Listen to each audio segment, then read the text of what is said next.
انا مش عارف ارتباط ايه وخطوبة ايه وجواز ايه اللي انتوا عايزين تعملوه ده. هي طالق بالثلاثة.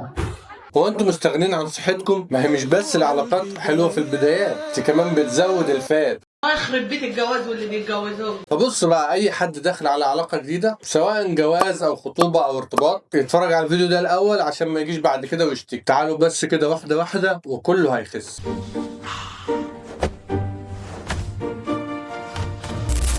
في البداية كده وقبل أي حاجة خالص لازم نبقى فاهمين إن معدتنا ملهاش علاقة بعقلنا ولا مشاعرنا، ولازم نبقى فاهمين إن إحنا ما ينفعش نربط الأكل بالحالة النفسية اللي إحنا فيها. يعني ما ينفعش أما أبقى متضايق آكل، ولما أبقى متوتر آكل، ولما أسيب دماغي تشتغل آكل، ولما أبقى مبسوط آكل، ولما أبقى حزين آكل. ده كده اسمه أكل عاطفي، وأنت مش بتاكل عشان أنت جعان، أنت بتاكل عشان مخك بيربط بين المشاعر والأكل. يعني بشكل علمي كده لما تيجي تتكلم عن الأكل هتلاقي إنه بيحسسك براحة نفسية ويديك دوبامين بنسبة كبيرة، فسواء كنت مبسوط أو حزين أنت بتروح تجري على الأكل.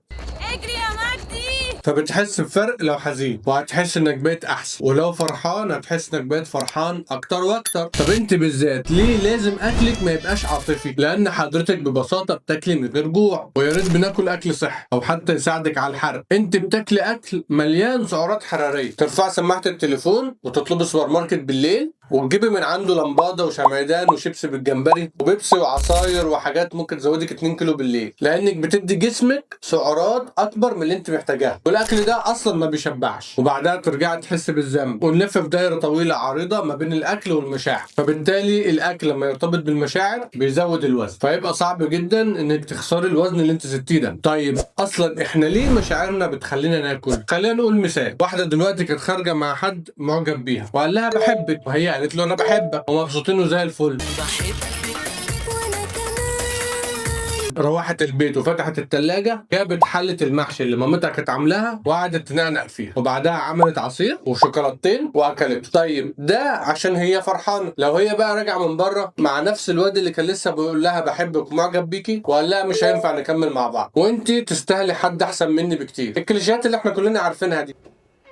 ما ينفعكيش، انت تستاهلي واحد احسن مني. ترجعي البيت تعملي ايه؟ هتاكلي برضه بس من صينيه المكرونه البشاميل اللي ماما عاملاها، وبعدها شويه شيبس، وهي قاعده تتفرج على فيلم مي بيفور يو وعماله تعيط وتسح في دموع، وتفتح شوكولاتتين بعدها مع شويه بيبسي وشعرها يتنكش وتقول لك بقى انا بعالج احزان. هنا بقى الاكل بقى آلية وطريقه للهروب من المشاعر. يعني من الاخر لو بطنك بتتكلم هتقول لك انا مش عايز اكل، بس انت مش سامعها خالص. لكن الاسوأ بقى هو اللوم اللي بتحطه على نفسك لما الوزن يزيد، وتقعد تقول انا ليه بقيت كده؟ ما بقتش اقدر اقف على رجلي زي الاول، انا اتخنت وهدومي ما بقتش جايه على مقاسي، وتقعد تلوم في نفسك وبرضه ترجع تاكل تاني عشان تهرب من اللوم اللي انت حاسس بيه. يعني من الاخر بتنيم ضميرك. لكن بقى في قصه تانية خالص، وهي ان انا باكل عشانها او هي بتاكل عشانه. انا بسميه سمنه ناتجه عن المحن، اللي هو يا حبيبي يلا كل عشان انت تعبان. طب اتغديت؟ طب فطرتي؟ طب اتسحرت؟ طب كل زبادي عشان خاطري؟ طب كل ورق عنب؟ ده لو لسه انتوا بتتكلموا في التليفون يعني. انما لو انت مقضيها عزومات عند اهل خطيبتك هتلاقي نفسك بتاكل اكل مش طبيعي، وحماتك هتقول لك تعدمني لو ما اكلتش من طبق الرز المعمر بالكبده ده. خلينا بقى نتكلم معاكم عن الجريمه اللي انتوا بتعملوها في نفسكم دي. في دراسه اتعملت سنه 2020 اسمها Emotional Eating in Relation to Physiological Stress During the Pandemic of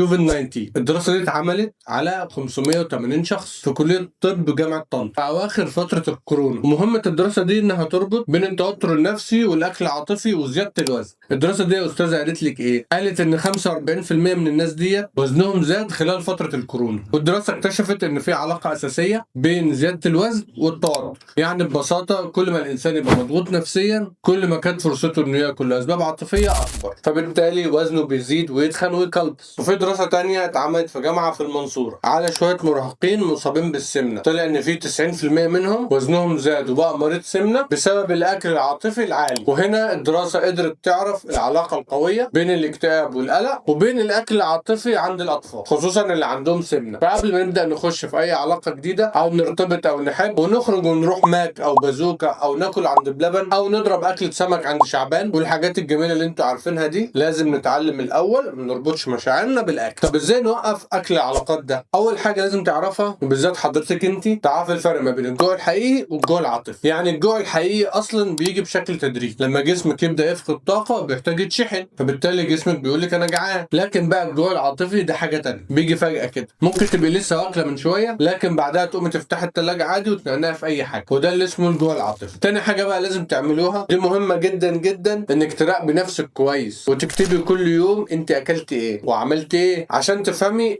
هل الاكل ده نتيجه جوع عاطفي ولا جوع حقيقي. والاهم من كل ده، بدل ما ترموا نفسكم جوه حله ورقه العنب، اعملوا حاجات تانية تحسن من نفسيتكم. اتكلموا مع حد، اعملوا رياضه، اسمعوا مزيكا، قوموا اتمشوا. ودايت ورياضة، رياضة ودايت، ودايت ورياضة، ودايت ومش رايحة بنفسي. والاهم من كل ده نتعامل مع مشاعرنا نفسها ونعرف سبب الاحساس ايه، وما ينفعش ندور الاحساس اللي انتوا حاسين بيه ده بالاكل كنوع من انواع الهروب من المشكله الاساسيه. بس بقى لو مش عايزين تاكلوا بناء على مشاعركم، ممكن تكتبوا لي في الكومنتات وانا هرد على الاسئله كلها ايا كانت هي ايه. وما تنساش تعملوا لايك وشير الفيديو ده وتشتركوا في القناه عشان كلنا هنخس.